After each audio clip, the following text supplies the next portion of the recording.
piece of the crypto space at this point. They have infiltrated almost every single government around the world, the US definitely. And now it's starting to really expand and spread so fast. And now stablecoins make up over 1+% of the global M2 supply. They continue to make headlines around the world. And now there is a war ongoing. That's right, a war ongoing around stablecoins. The stablecoin race has been on between America and all of these nations for quite some time. But now it seems as though all of the other nations are catching up. China and America are in a stablecoin race that could reshape global finance. That's what just recently got posted in the middle of the month, because China is now looking at stablecoins. They want to tap into the stablecoin market in a big way. But what if I told you that it wasn't just China? It's every single nation out there.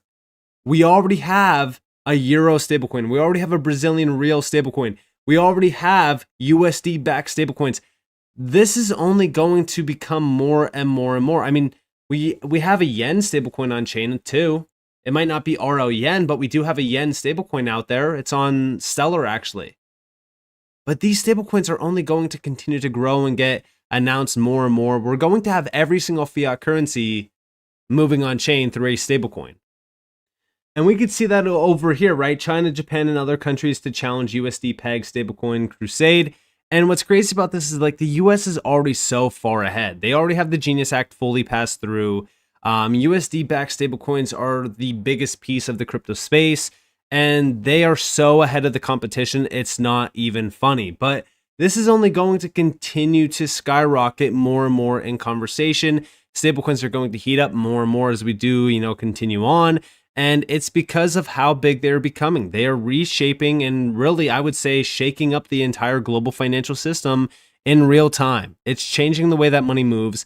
It's changing the way that almost everything around finance also works, because remember, stablecoins enable all of those huge financial transactions and use cases that crypto is trying to completely shake up. So stablecoins, they're only going to get bigger from here on out. But I bring this up because we've been hearing from this government that, stablecoins and digital payments and decentralized computing, like all of these things, we're going to be exploring them in a big way. Back on the 1st of August, Treasury Secretary Bessent said that we are exploring new possibilities in decentralized computing and digital payments to unlock the potential of blockchain technology. Now, he's serious about this. How do we know? Well, because look at all of the moves made this year so far.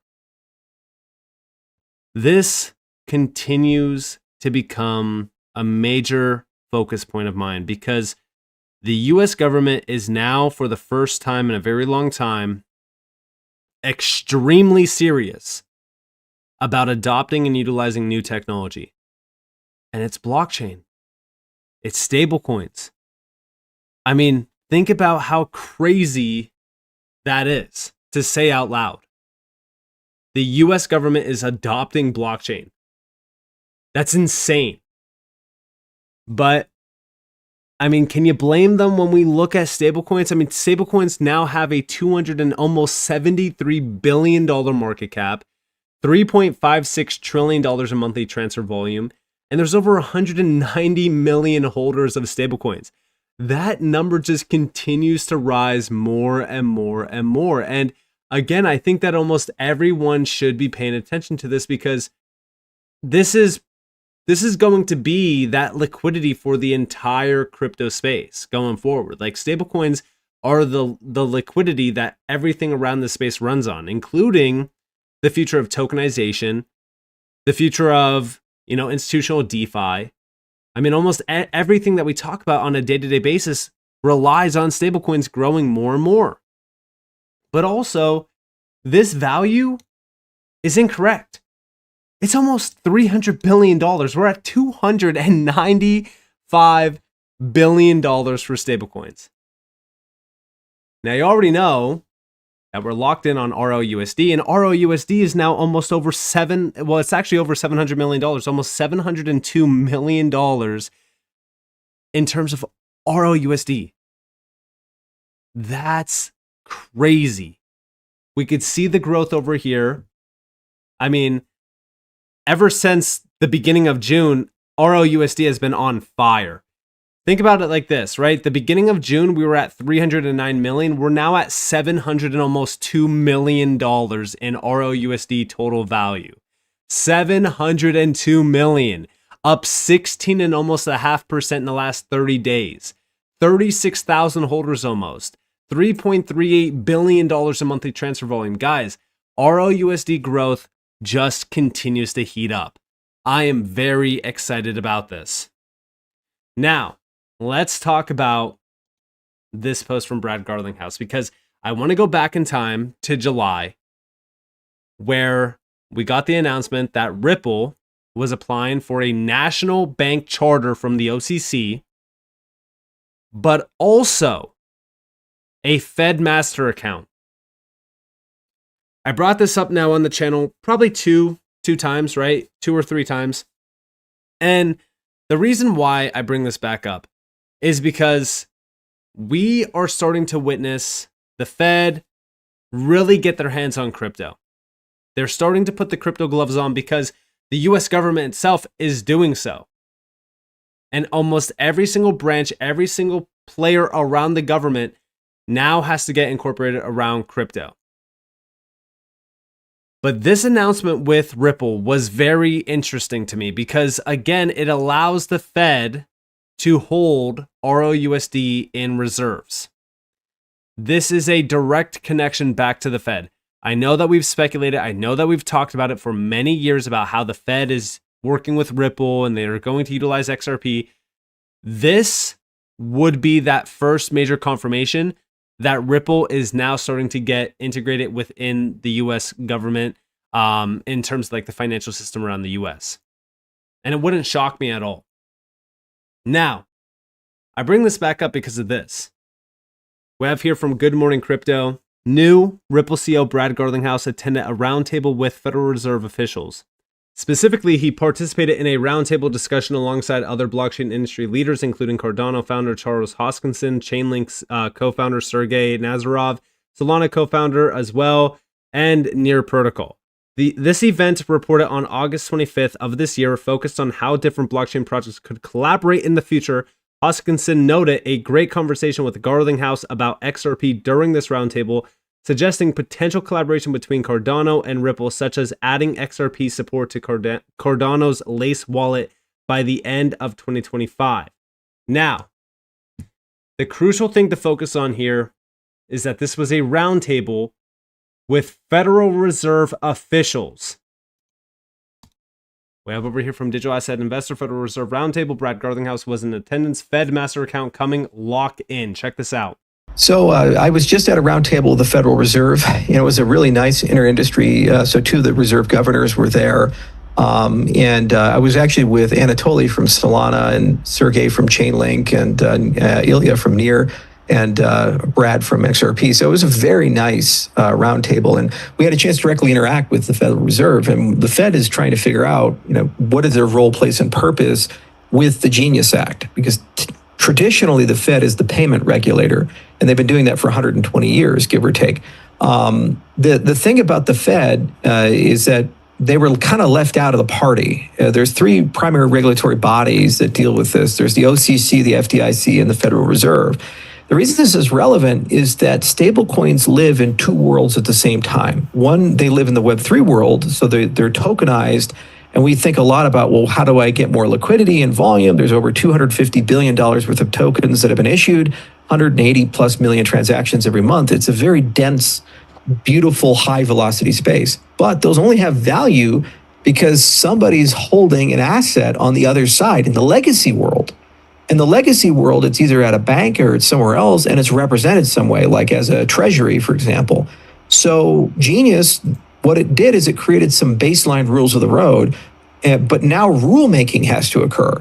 And they have to start talking about things like, can you get a master account with the Fed? Or how do you insure these? Or what are the custodial standards? Or what is the audit oversight and appearance of a cryptocurrency asset?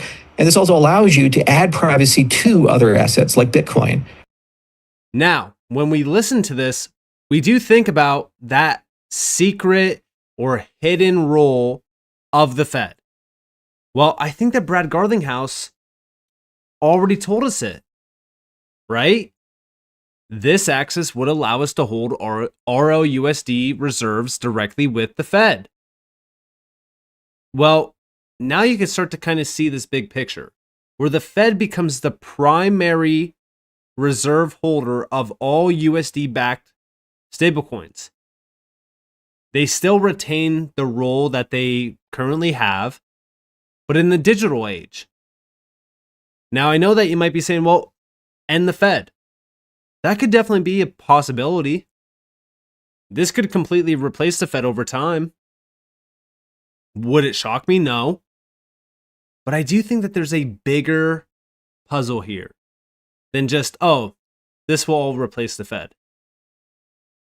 I personally see the Fed still becoming a big piece of this system that's becoming a reality. I think almost every central banker out there, every single central bank will have a role to fill here, but it's probably going to be, reserve holders and, provide that extra piece of security for this new system. But this already is kind of showing us that Ripple is ahead of the game. And by the way, when we think about, this Fed master account, what's the probability of Ripple getting approval for this master account? I would say it's pretty high. I would say it's about 65 to 70% plus. Because again, think about all of the connections with Ripple and the Fed. Think about how embedded Ripple is in the US. Think about how, bullish the US government is on US backed projects and even stablecoins, right? They want to support USD backed stablecoins in a huge way. RLUSD is a perfect example of this. Ripple is a perfect example of a blockchain based US company. XRP and the XRPL, well, we already know the story there. So if we're looking at this would be a huge announcement if we got the approval. Now, the question is, do we get that approval? We don't know if there's a specific date that we're looking at. We don't have any documents behind this to tell us when or, if there's going to be an announcement made or a decision made in, the coming weeks or months. But I would say by the end of this year, we should have an update on this. That would be my best guess. And I know that that's not the best because, we're coming up on September. We technically only have about 3 months left of the year. But again, that's the best that I would assume we have in front of us to go off of. But we're definitely focused on this in a big way because this would significantly unlock more growth around RLUSD.